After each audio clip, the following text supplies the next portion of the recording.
Akedah Project. We invite you to join. One story, many angles. Come learn with us. Our goal today is to understand the binding of Isaac, the Akedah, in its context in the book of Genesis and its subsequent context in the Siddur. The best way of misunderstanding the Akedah is to remove it from its context in Genesis 22. The best way of understanding it is in its context. Commentators, though, disagree on what is its context in Genesis, mostly because they try to understand the context chronologically, and thus try to figure out what historical reality triggered the Akedah episode. This goes from the Rashbam on. The assumption is shared by modern readers and midrashic ones. The real question, though, is what is its theological context in Genesis? Its theological context is that of Abraham's argument with God over Sodom in Genesis 18. The two most consequential events on Abraham's relationship with God are complementary theological opposites. Let's deal with the Sodom and then move to the Akedah. With regard to Sodom, the subsequent destruction of Sodom raises the question whether Abraham was a success or a failure in his effort to save the city Sodom. Were he operating on a contingency fee as an advocate, he surely would have failed to collect. But from the perspective of God, he was a rousing success. God had already ascertained in Genesis 18:21 that the cities having no saving grace were to be destroyed, as it says, I will go down to see whether they've acted all together, that is, all of them, according to the outcry that has reached me. If not, I will take note. Since God did not take note, that is, meaning making a distinction, it is clear that he found that all are guilty, worthy of destruction. The unresolved issue was only whether to apprise Abraham or to keep him in the dark. Either course of action involved risks. Were God not to divulge his plan, Abram would rise the following morning only to see two major cities supernaturally devastated. Abram's presumption of innocence of some Sodomites, expressed in verse 23, when Abram came forward and said, will you sweep away the innocent along with the guilty? And what if there should be 50 innocent within the city? Will you then wipe out the place and not forgive it or suspend judgment for the sake of the innocent 50 who were in it? Thus, the destruction of Sodom, without informing Abraham, would have led him to harbor doubts about the absolute justice of God, that he was willing to destroy innocent people. Such reservations would have impaired Abraham's capacity to transmit his mandate of divine justice to descendants, thereby endangering the multi-generational covenantal enterprise. The mandate states, for I have singled him out, that he may instruct his children and his posterity to keep the way of the Lord. What is the way of the Lord? By doing what is just and right, in order that the Lord may bring about for Abraham what he has promised him. That means God's promise to Abraham is contingent on Abraham keeping the way of the Lord, which is committing himself to do what is just and right. The alternative risk in divulging the plan would be to find Abraham posturing conventional piety by deferring to divine authority. For Abraham to proclaim God to glory on the highest in the face of a presumed injustice would mark Abraham as soft on justice. God's self-proclaimed way. Therefore, Abraham would disqualify himself from being God's elect. Abraham instead chose his God-cultivated commitment to justice over fawning loyalty. In adhering to God's way, he maintained God's adherence to him. Only through challenging God on the basis of justice did Abraham find out that in this case, not only was God willing to temper justice with mercy, but also the result confirms Abraham's belief in divine justice and Abraham's worthiness of the divine promise. Abraham's dilemma illustrates a calculus of ultimate concern. Only through the confrontation of one's top two concerns can one ascertain which is ultimate. Abraham's top two commitments were loyalty to God and loyalty to justice. Heretofore, they had converged, one reinforcing the other. God constructs a test to see which will emerge supreme.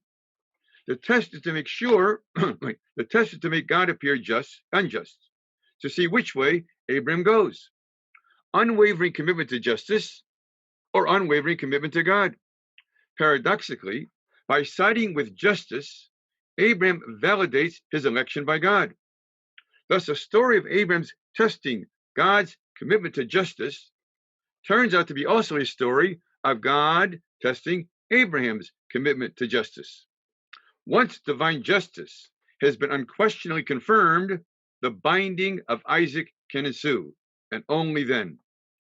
The story of Abraham sacrificing Isaac mirrors our story of Abraham testing God. The former also contains a calculus of ultimate concern. Abraham has two great loves, for God, as reflected in 2 Chronicles 27, and for Isaac. Heretofore, they have converged, one reinforcing the other. God constructs a test that requires Abraham to make a choice between them, the love of God and the love of Isaac. The goal is to test Abraham's unconditional commitment to the covenant by demanding that which Abraham most loves, his singular son. By going ahead, however, reluctantly, hoping that God will see to the sheep instead of his son, Abraham ends up also testing God's commitment to the covenant. Since Isaac, as spelled out in Genesis 15, 4-6 and 18, embodies God's commitment to the covenant. Were Abraham to sacrifice Isaac, he would eliminate God's commitment to the covenant. Were he to withhold or to hold back his son from God, he would fail the test of unconditional commitment to the covenant. In either case, the covenant would be irreparably fractured. In both Sodom and the Akedah, God leads Abraham on. In the first, God appears willing to destroy a city unjustly in order to test Abraham's commitment to justice. In the second, God appears willing to demand the sacrifice of Isaac. By siding with God here, Abraham validates his election by God, just as he did by siding with justice at Sodom. In fact, it can be argued, had he not been convinced of God's absolute commitment to justice, he would not have been able to side with God in this case. Thus, the story of God testing Abraham's commitment to the covenant turns out to be also a story of Abraham testing God's commitment to the covenant. The dilemmas are parallel, albeit reversed. At Sodom, in siding with loyalty to justice against loyalty to God, Abraham ends up retaining the loyalty of God. At Moriah, in siding with the love of God against the love of Son, Abraham ends up retaining Isaac. By abiding by God's command, he not only keeps his son, but God promises to make his descendants as numerous as the stars, and that all the nations of the earth shall bless themselves by your descendants, in Genesis 22, 17, 18. The first time the blessing is transferred to his descendants, mentioning the worthiness of Isaac. These restate the first two considerations that God weighed before informing Abraham of the destruction of Sodom in chapter 18, verse 18. The third consideration of justice is not mentioned, since that was already figured in the previous one. Indeed, is the precondition of this episode, the commitment to tzedakah umishpat, righteousness and justice. As Abraham Heschel notes, quote, it was because of the experience of God's responding to him in his plea for Sodom that Abraham did not question the command to sacrifice his only son. That is from this book of the prophets, page 227. Once Abraham's and God's commitment to justice is beyond question, Abraham can be tested on his commitment to the covenant by willing to offer his beloved son. The ethical is not suspended, it is extended. Only because Abraham is totally convinced of divine justice can he hope, quote, Genesis 22:5, that we will worship and we will return to you? And, quote, that God will see to the sheep for his burnt offering. These are not lies, these are hopes. The God of justice would never let him go through with it. That is his belief. Isaac's situation is also sui generis. Since no other son will ever on his own embody and symbolize God's commitment to the covenant, the test can never be repeated. Therefore, it's invalid to ask the question, were God to ask you to sacrifice your son, would you do it? Because no one's son ever can play the role of Isaac, of not only being the beloved son, but being the embodiment of God's commitment to the covenant. With regard to Sodom, God had no choice but to inform Abraham of the impending destruction in order to test his commitment to justice. After all, how can the judge of all the earth endow a people with greatness without having tested its commitment to justice? Thus, the growth of power is to be laced with the bonds of justice for the descendants of Abraham to go on being a blessing to all peoples, following Abraham's model of Sodom and Abraham's model at the Akedah. So therefore, are we arguing that the context of the Akedah story is in the theological context of Sodom and Gomorrah? And while one is a test over Abraham's commitment to justice, the other is a test of Abraham's commitment to the covenant. According to the order of justice, first, the commitment to justice must be tested before the commitment to the covenant can be tested, because the basis of the covenant is justice. Now, the other context in which the Akedah plays a significant role is in the liturgy. I don't mean Rosh Hashanah, that's a whole subject unto itself, but many people repeat or recite chapter 22 in the morning service. Sephardim mainly do it near the beginning. Ashkenazim, some do it at the end. In the beginning, it is juxtaposed to the Shema. What Shema? The early morning Shema. This is not the Shema of the liturgy, which is an act of Kabbalat Ol Malchut Shamayim, acceptance of divine sovereignty. This is a fulfillment of the biblical requirement, B'shach b'cha v'kumecha, of saying the Shema within its designated time. Early medieval authorities, when people said piyutim, were worried that people would say the Shema too late. Therefore, they inserted an early Shema. What is its connection with the Akedah? The connection was structured in the Zohar and in labor Kabbalistic literature based upon the phrase Kiddush Hashem. The Shema says, Kadesh et Shimcha, sanctify your name. The problem with this is the understanding of the phrase Kadesh et Shimcha. When I say Kiddush Hashem, many people in English think martyrdom.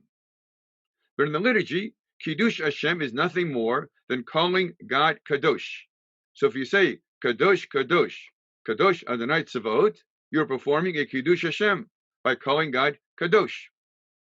Kadesh et Shimcha, or Barabim, is not an act of martyrdom as people understand it, nor does the Shema reflect a period of persecution, since the opening line, which in some commentators reflects persecution, is later added to it and not found in the earliest testimonies of the early liturgy, both in Europe and in the Sephardic world.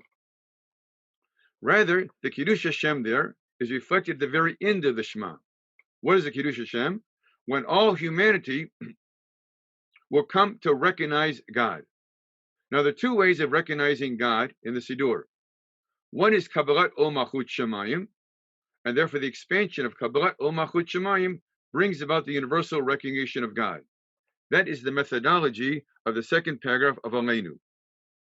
The early morning Shema, Kiddush Hashem, is when God redeems Israel, God's name becomes sanctified. Because the absence of the redemption of Israel, God's name is Mechulal. This is based upon the expanded theological exegesis of Ezekiel, which is a take from parts of Leviticus and Numbers. As long as Israel is in exile, God's name is desecrated. When Israel is redeemed, God's name is sanctified. That is the Kiddush Hashem.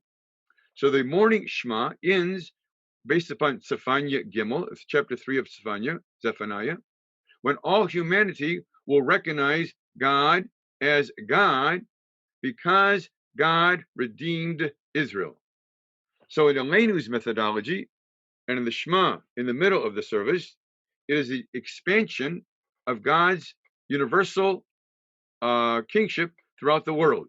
So when we say Shema Yisrael Adonai Eloheinu Adonai Echad, according to Sifrei Devarim, the last two words of Adonai Echad is an expression of an aspiration. We hope the day will come when all humanity will recognize God as one. As Zechariah 14:9 says, Vayomahu Adonai Echad Ushmo Echad. But in the early morning Shema, God's Kiddush Hashem, the sanctification of the divine name, is a direct result of historical reality. The redemption of Israel brings about a sanctification of God's name, because as God can redeem Israel from exile, God in a sense controls world events and manifests himself as ruler of the world, which will be recognized by all humanity. So its juxtaposition in the morning is also an issue of misunderstanding of context. It was placed there because the understanding of the Shema is Kiddush Hashem as martyrdom, and in early medieval literature, Isaac became the model of the martyr. I emphasize this because it's rare to find a biblical example of martyrdom. If martyrdom means dying for one's beliefs, that is rare in the Bible. It was common in the medieval period. Therefore, Piyutim on the Akedah raised Isaac as the exemplar of martyrdom, and in the Middle Ages, the phrase Kiddush Hashem became identified with martyrdom. Isaac as the model of martyrdom, therefore, is juxtaposed to the Shema, which in this context is called Kadesh Shimcha, and Kiddush Hashem was understood as martyrdom. It's a beautiful understanding, but it doesn't completely grasp the theological significance of the Shema, because there Kiddush Hashem really means the sanctification of the divine name by virtue of the reintroduction of God into history and the salvation of God's people, which will be seen, leinei, of the eyes of all the people. And when they see that, they will declare God as God of the world, and that is the real Kiddush Hashem, the sanctification of the divine name.